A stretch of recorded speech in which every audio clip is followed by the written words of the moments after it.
famiglia Chiantia, che sono i proprietari di questa struttura. Questo è il primo. Però scusa un momento. È il primo dei due siti che Agisco ha voluto, diciamo così, mettere assieme per questa iniziativa che abbiamo chiamato Viu Sinto e Contu, che ha come obiettivo principale la riscoperta delle nostre tradizioni e quindi della nostra basi culturali, storico-culturali, e soprattutto questo nell'ambito della riscoperta delle nostre tradizioni.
Grazie alla famiglia Chiantia che ha messo a disposizione tutto questo, per l'impegno soprattutto che ci ha messo. Noi abbiamo solo dato una mano, però tutto quello che vedete è stato messo a disposizione dalla famiglia Chiantia. Grazie ancora.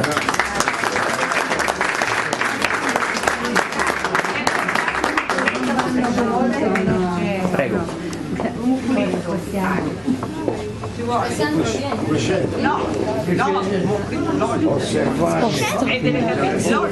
Allora scusate un attimo di attenzione, come avevo accennato all'inizio, questo è solo il primo step di quello che abbiamo creato come percorso. Il